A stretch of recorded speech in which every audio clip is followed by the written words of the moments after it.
다 함께 기도하겠습니다. 거룩하신 하나님, 오늘도 주님의 은혜 가운데 화요조찬 성경 공부 시간을 갖습니다. 우리 신앙의 선배들이 힘차게 불렀던 찬송가를 다시 살펴봅니다. 오늘은 특별히 우리나라의 굴곡의 역사 속에서 하나님을 향하여 우리 선조들이 만들어 불렀던 애국, 애족의 노래들을 함께 불러보고자 합니다. 오늘도 우리의 마음이 기쁨으로 가득하게 하시고 찬송으로 넘치게 하여 주시옵소서. 지나간 역사를 돌아보며 우리와 함께하여 주신 그 하나님을 다시 한번 생각하며 감사하는 귀한 시간이 되게 하옵소서. 우리 주 예수 그리스도의 이름으로 기도드리옵나이다. 아멘.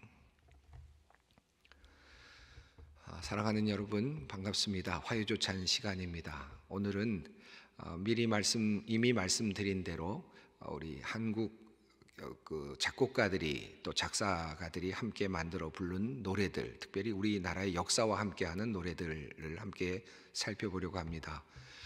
제목으로 붙이면 우리나라의 애국, 애족의 찬송들, 이렇게 제목을 붙이면 좋을 것 같습니다. 저는 사실 오늘 이 강의를 준비하면서 저 자신이 스스로 흥분되고 또 한편으로는 기쁜 마음을 금할 수가 없습니다.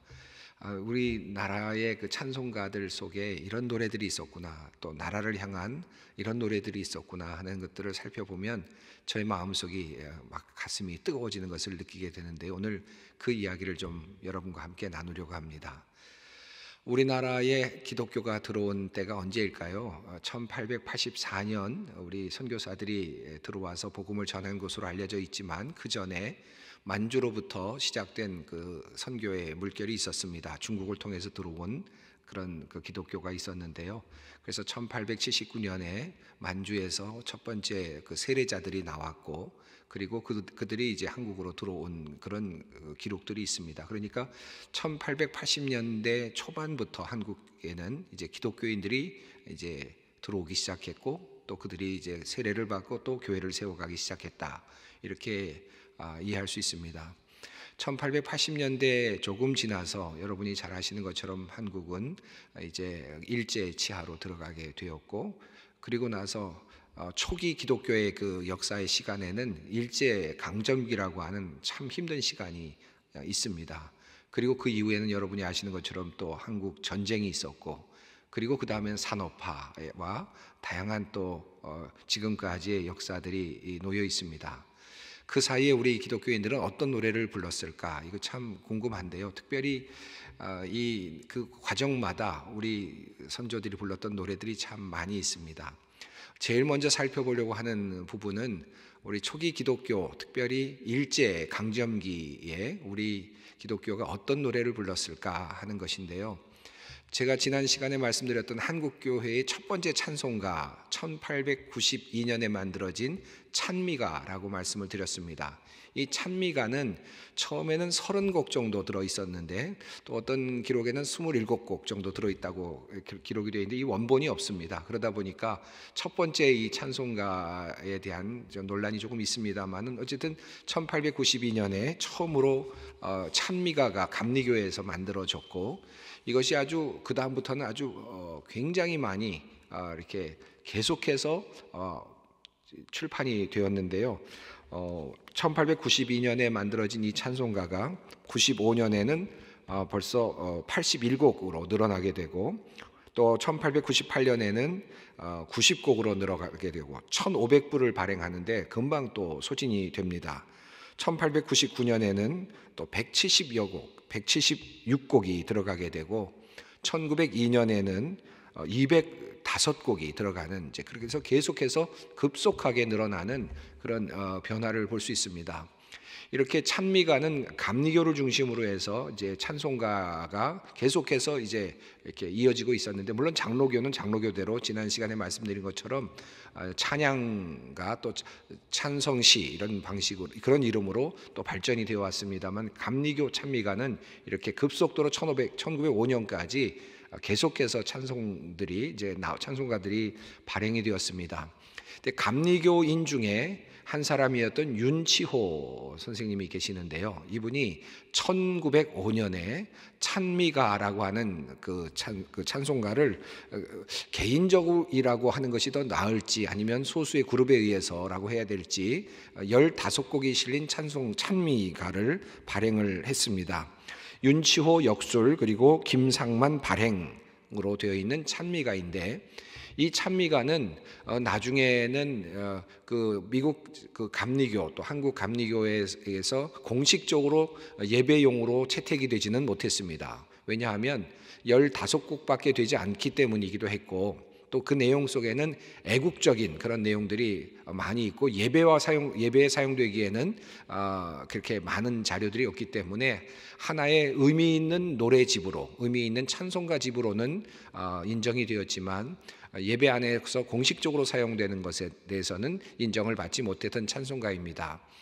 여러분, 이 윤치호 선생님에 대해서는 뭐 여러 지금 논의들이 되고 있고 또 여러분 많이 알고 계시는데, 당시에 윤치호 선생님은 1905년 당시에 애국과 애족에 대한 강렬한 마음을 가지고 많은 노래들을 또 만들었던 것으로 그렇게 보여집니다.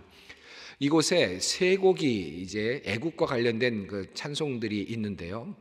그 중에 먼저 하나를 함께 보려고 하는데, 이 세 곡을 먼저 제가 소개를 하면, 이 찬미가 15곡에 수록된 내용 중에 첫 번째 1장은 황제송입니다.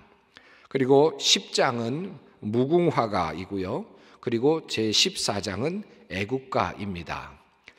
그래서 이 세 곡은 아주 우리에게 굉장히 중요한 가치가 있는데, 당시에 1905년이면 어떤 때냐 하면 을사보호 조약이 이제 체결되는 해지요. 그러니까 이제 드디어 완전히 이제 국가가 이제 일본에 이제 잠식되는 그런 상황이 되었는데, 그래서 1905년에 구국기도 운동이 일어나게 되고, 나중에 이제 1907년에는 신민회가 창립이 되는데, 이제 그런 굉장히 뭐랄까요? 굉장히 복잡한 그런 상황 속에서 우리나라의 황제를 이제 숭상하고 또 그분을 위해서 기도하고 하는 이런 노래들이 함께 들어있는 특별한 그 애국의 의미가 담겨져 있는 그런 찬송들입니다. 이 찬송가가 앞서 말씀드린 것처럼 예배에 사용되기 어려웠던 이유는 우리나라의 황제를 이렇게 높이는 그런 노래들이 들어있기 때문에 정치적으로 예수 그리스도의 복음과 배치될 수 있다라고 하는 그런 우려도 조금 있었고, 또 동시에 이런 이미 일제 아래로 지금 이미 정치적으로 상황이 한국 사회가 들어갔기 때문에 당시에 그 선교사들이 가능하면 정치적으로 마찰이 일어나지 않도록 하려는 의도에서 이 찬송가가 예배용으로 공인이 되지 못하게 되었다고도 할 수 있겠습니다.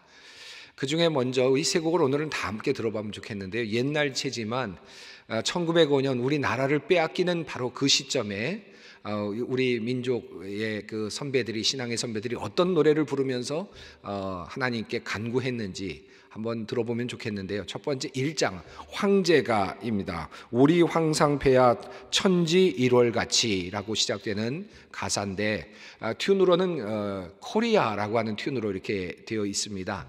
한번 여러분 이 가사를 한번 생각하기 위해서 1절, 2절, 3절, 4절 내용을 한번 다 화면을 보시면서 당시에 그 악보가 없는 가사만 되어 있는 그런 찬미가인데요. 당시의 모습, 그 책을 보시면서 함께 들어보시면 좋겠습니다.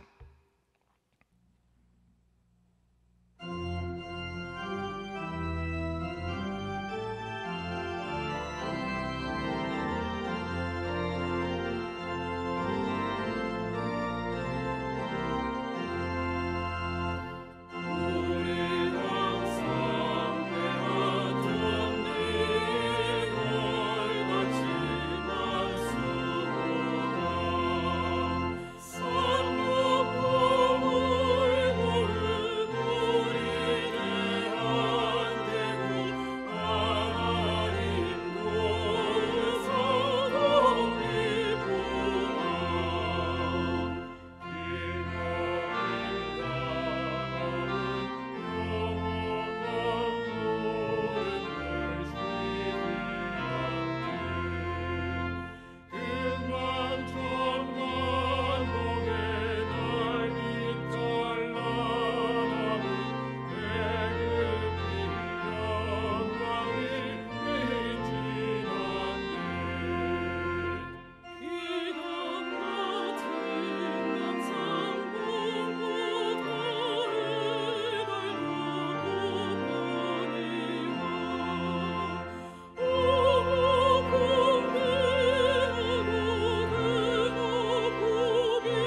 예, 우리 황상폐하를 향해서 부르는 그런 노래인데요.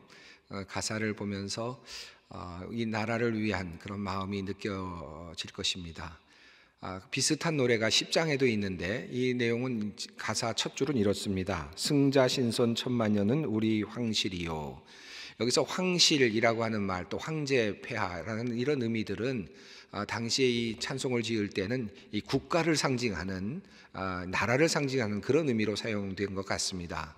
그래서 황실이라고 하는 것은 그 황제 폐하와 그 가족만을 위한 것이 아니라 나라를 생각하면서 이런 가사를 붙였다고 생각하는데요.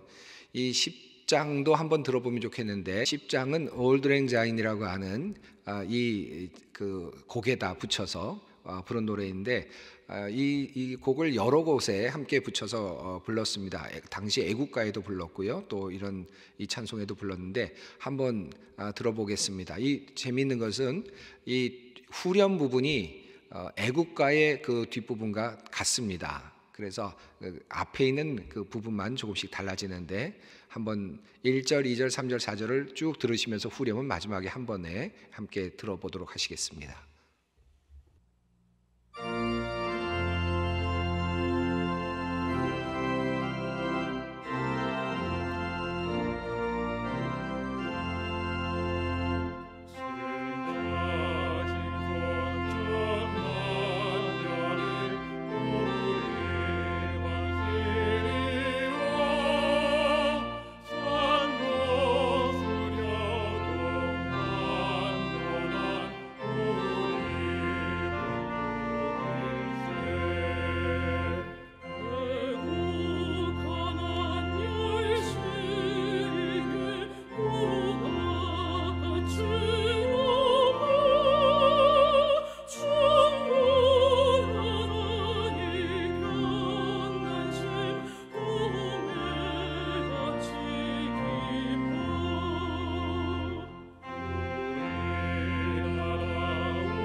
네, 이런 애국 찬송들이 초기 1905년 당시 나라를 빼앗기던 그 시기에 우리 기독교인들에 의해서 만들어지고 불려졌다.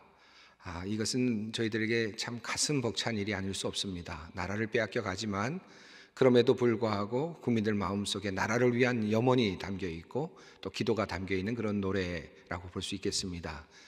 이제 또 하나 소개하려고 하는 1905년 찬미가에 들어있는 노래는 여러분이 너무나도 잘 알고 계시는 노래이고 또 역사적인 노래입니다. 바로 애국가입니다.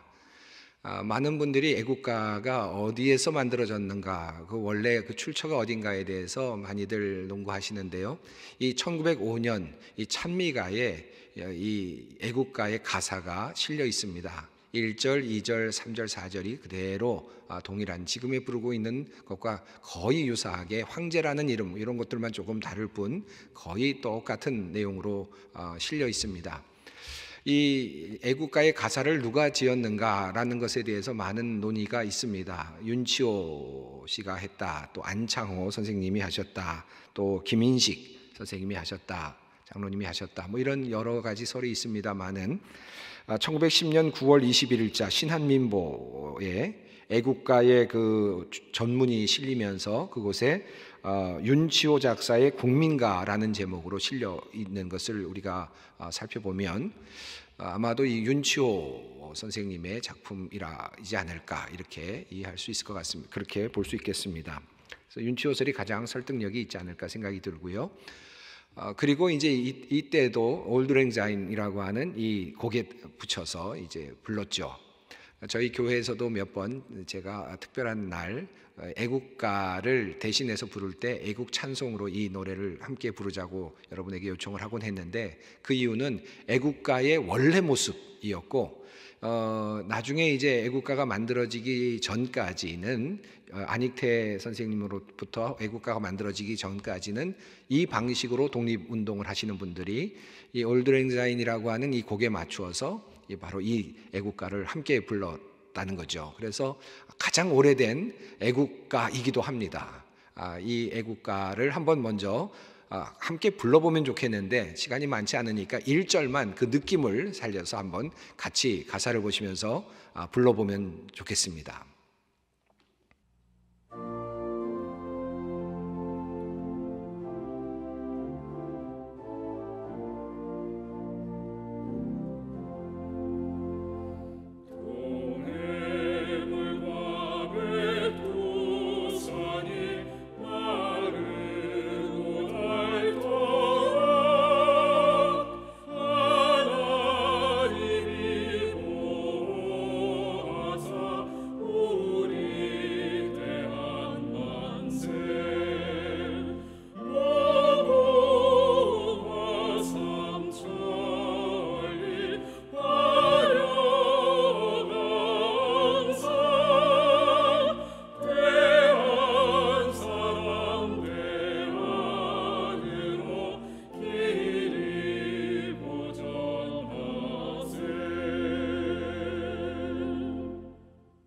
예, 바로 애국가입니다. 이 곡은 1936년에 안익태 선생님이 이제 그 지금의 애국가의 곡을 만들어 붙이심으로써 이제 애국가가 완성이 되었는데요. 그래서 그때 대한민국 애국가라는 이름으로 불려졌고, 베를린 올림픽에 참가했던 송기정 선생님을 비롯한 많은 한국인들이 그곳에서 이 노래를 안익태 작곡으로 함께 불렀다라고 하는 그런 기록이 있습니다. 그러니까 1936년 때부터는 이 지금 현재 우리 애국가 노래가 불려졌다 이렇게 이해하면 좋을 것 같습니다. 많은 분들 중에 이제 이 문제와 관련해서 이 애국가 관련해서 윤치호 선생님 또 안익태 선생님과 관련해서 이후에 그 친일이라든지 여러 가지 또 삶의 문제 같은 것들을 거론하시면서 이 애국가를 부르는 것에 대해서 또 반대하는 그런 입장을 가지신 분들도 있는 것 같습니다. 그러나 지금 이 곡이 작곡되고 또 작사된 당시에 이분들의 그 마음, 이분들은 분명히 그 당시에 참 애국의 마음을 가지고 정말 한 나라를 사랑하는 마음을 가지고 이 곡을 짓고 불렀다 하는 사실만큼은 우리가 잊어서는 안 되겠다 생각이 들고, 그런 의미에서 우리가 지금도 이 애국가를 부르고 있다. 그것은 우리가 반드시 기억해야 할 점이라고 생각합니다.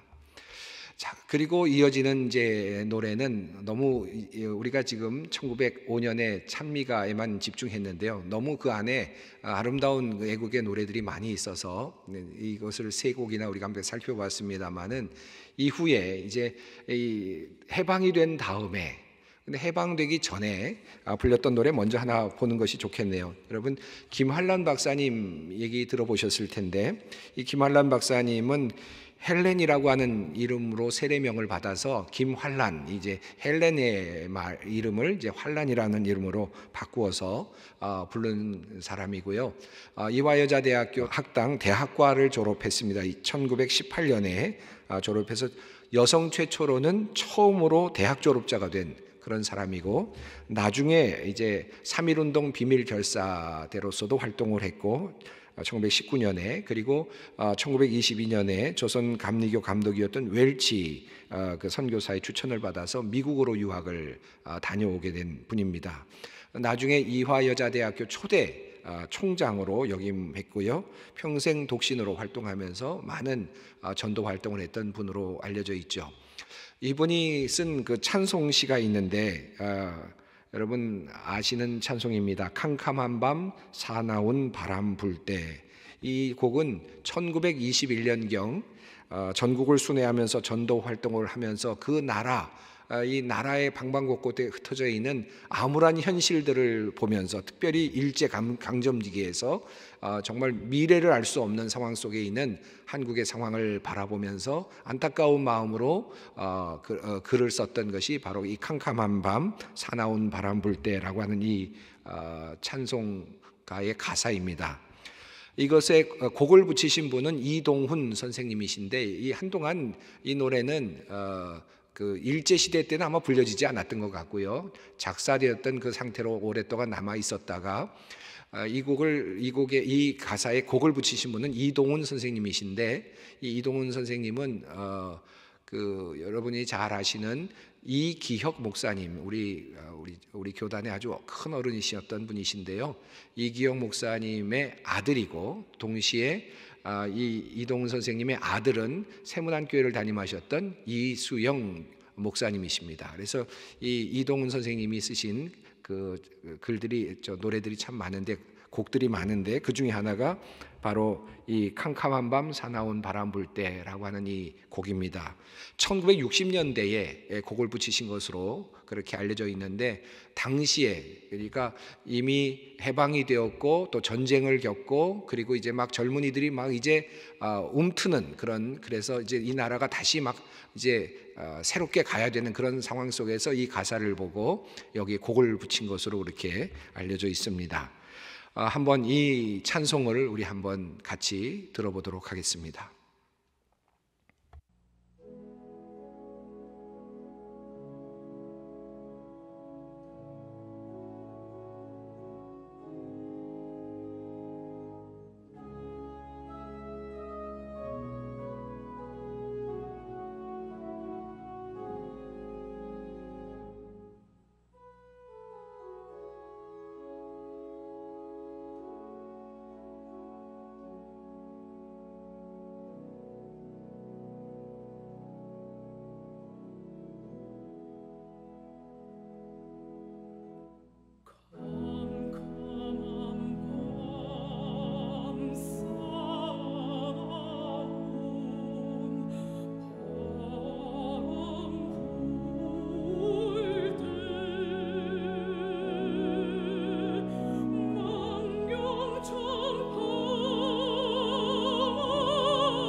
네, 어떠십니까? 1920년대 한국 상황 그려지십니까? 그리고 이 작곡을 하던 우리 이동훈 선생님이 마음에 담았던 1960년대 그 어려웠던 상황, 여러분 느껴지신지 모르겠습니다. 캄캄한 밤, 사나운 바람 불 때, 여전히 한국 사회가 전쟁으로 또 일제강점기 아래서 참 힘들어했던 그 시간들이 있었습니다. 그 상황 속에서 불렀던 노래, 탄원의 노래와 같은 그 찬송이었습니다. 이제 두 곡을 이제 여러분에게 소개하려고 하는데요.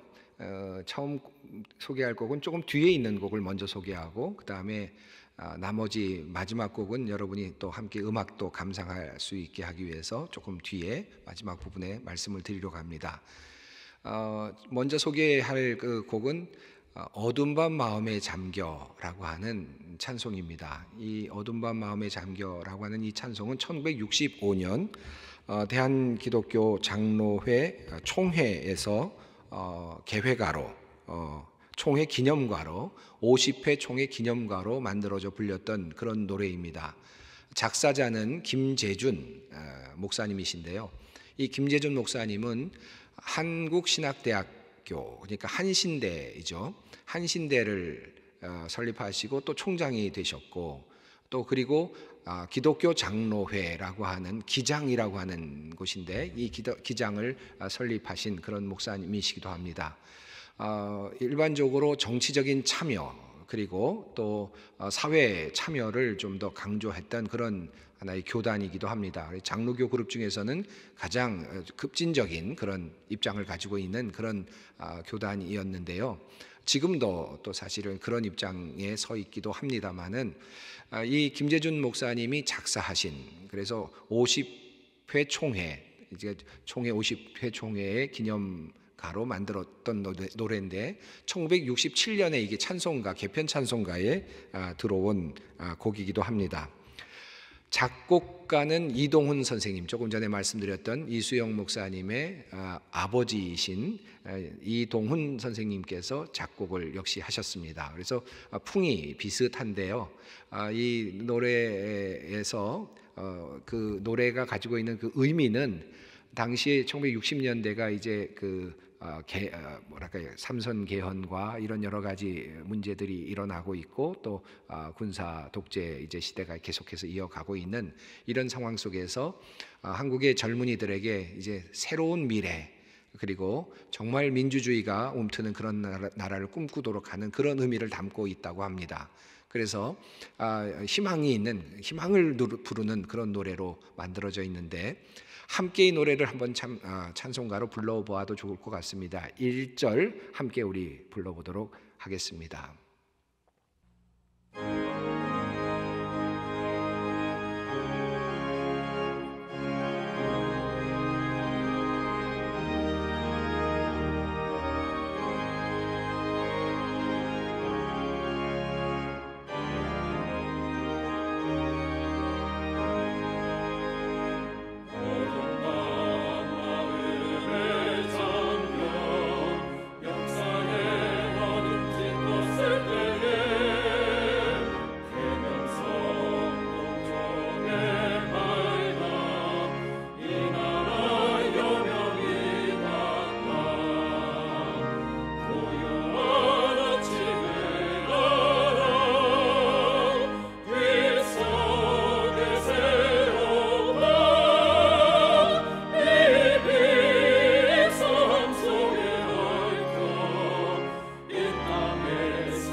이렇듯 우리가 부르고 있는 이 찬송가에는 다양한 신학적인 입장들, 또 다양한 경험들, 역사적인 상황들이 반영되어 있습니다. 그리고 그 안에서 하나님을 바라보면서 희망을 찾으려고 했던 그런 노래들이 들어있죠. 이런 찬송가들이 우리 한국교회에 함께 만들어졌고 또 불려지고 있다는 것은 참 의미 있는 일이라고 할 수 있겠습니다. 이제 마지막으로 여러분에게 소개할 찬송은 눈을 들어 하늘 보라 라고 하는 찬송입니다. 여러분, 석진영 여자분이신데요, 문서전도 활동을 통하여서 복음 전도자로 활동하셨던 여류 시인이십니다. 6.25 전쟁 당시에 부산에 내려가서 활동하셨고, 또 박재훈 선생님을 만나서 함께 어린이 찬송가, 1953년에 만들어진 어린이 찬송가를 함께 만들면서 그 안에서 작시를 많이 하셨던 분으로 알려져 있습니다. 그래서 어린이 찬송가 작시도 많이 하셨고 찬송가 작시도 많이 하셨는데, 그 중에서 우리에게 알려진 노래 찬송 중에 많이 알려진 찬송이 바로 눈을 들어 하늘 보라입니다. 이 찬송은 부산으로 6.25 전쟁 당시에 한국 전쟁으로 내려와서 피난민들이 여기저기에서 그렇게 어려운 생활을 하면서 그렇게 살아가고 있는 모습들, 절망과 공포와 그리고 여러 가지 두려움 속에서 힘들지만 그럼에도 불구하고 어떤 삶의 의미를 찾으려고 했던 그런 삶의 자리들을 보면서 하나님께 부르는 그런 찬송가입니다. 그래서 그 가사의 내용이 부산 그 난민들이 함께 어우러져서 참 힘들게 살아가고 있는 그 상태를 여러분이 떠올리시면은 이 찬송가가 더 의미 있게 다가올 것 같습니다. 우리 박재훈 목사님도 역시 그 당시에 많은 작곡을 하신 목사님이신데, 많은 우리나라 찬송가 작곡을 하신 분이신데, 그 피난민들을 바라보면서 하나님께 부른 그 노래입니다. 이 노래는 이제 여러분 함께 마지막으로 함께 들어보시면 좋겠는데요. 우리 소망교회 에베네셀 찬양대가 얼마 전에 불렀던 찬송입니다. 찬양대 찬양으로 함께 들으시면 좋겠는데, 우리 기도하고 축도 후에 여러분 계속해서 이 찬양을 한번 들어보시면 좋겠습니다. 함께 기도하겠습니다. 사랑의 하나님, 우리 신앙의 선배들이 부른 노래들을 다시 살펴보면서 마음의 감동을 누립니다.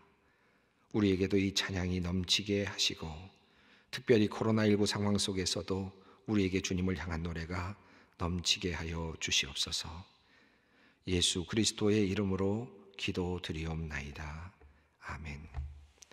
우리 주 예수 그리스도의 은혜와 하나님의 무한하신 사랑하심과 성령님의 교통하심이 오늘도 어려움 속에서도 주님께 노래하며 찬양하며 희망을 발견하기 원하는 우리 소망의 모든 성도들 위해, 남선교의 모든 성도들 위해 지금부터 영원히 함께 하시기를 간절히 축원하옵나이다.